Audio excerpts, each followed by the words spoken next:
Returning nearly 6 years later, Blue Exorcist is offered an opening for more discussion on its confidence in the action shonen fundamentals. So let's start that discussion with Best Boy and Best Girl. I mean some compelling facts.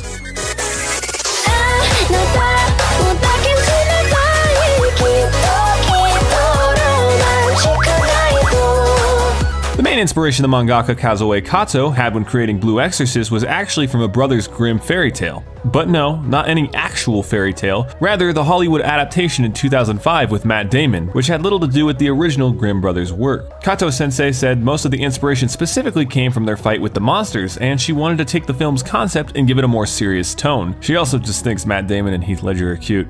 Not as cute as her version of the brothers though. Yukio best.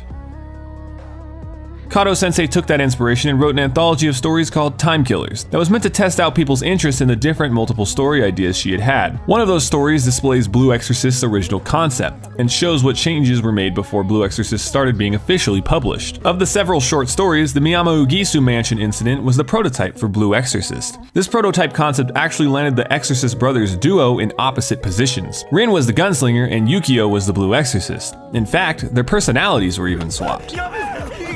But as we know them now, they're still very different despite their shared blood. One is more serious and restrained, and the other more carefree and straightforward. And this relationship is actually based on Kato-sensei's own relationship with a friend of hers. In an interview, she said she based Rin's personality more on her own and decided to base Yukio's on her own bestie, since they would always get into silly arguments. She was so sure that she could write character conflict just based on her own experiences with her unnamed friend. Blue Exorcist's first season was Keigo Sasaki's first time as a chief animation director, and he said that his take on Blue Exorcist's action cuts was inspired by his love of older Gainax works, specifically mentioning the infamously talented Tsushio and Imashi. He wanted to attempt to imitate even a fraction of the energy their animation cuts had possessed. This is why some of the action scenes took a more liberal perspective on the manga's paneling and almost felt Gainax-ish in their approach. Known for his work on a vast catalog of series such as Kill la Kill, Guilty Crown, Attack on Titan, Aldno Azuro, etc., Hiroyuki Sawano composed the music for Blue Exorcist, and like most of his series, he included insert vocalist songs in different languages. In an interview with Sawano about his work on the compositions in Blue Exorcist, he said that for the most popular track, Me and Creed, he didn't write the lyrics and only left a small amount of concept material to his frequent collaborator, Mika Kobayashi, who was the vocalist for Before My Body Is Dry and BIOS. Kobayashi was left to come up with her own lyrics, and Sawano edited her final piece to fit appropriately with his style. And, well, makes sense in English because she herself wasn't confident in her English abilities. But ultimately, Me and Creed's powerful lyrics come from her emotive work. Kato-sensei said in an interview that she chose the surname Okamura for her protagonist since it belonged to a very good friend of hers, the name itself was neither too rare nor too common, and also because it had a well-rounding ring to it, while still being a bit unwieldy at times. She specified this friend of hers definitely wasn't an exorcist. Definitely not an exorcist that inspired an exorcist that I want to step on me.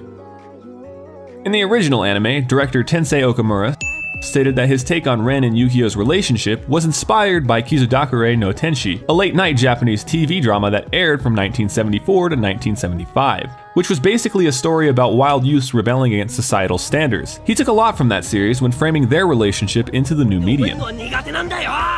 Talking about the first series, the change in tone from the manga that turned the focus to the characters' daily lives and silly hijinks was because director Okamura requested that the original material give the audience something that they couldn't get in the manga. He wanted this material to endear the characters to the fans.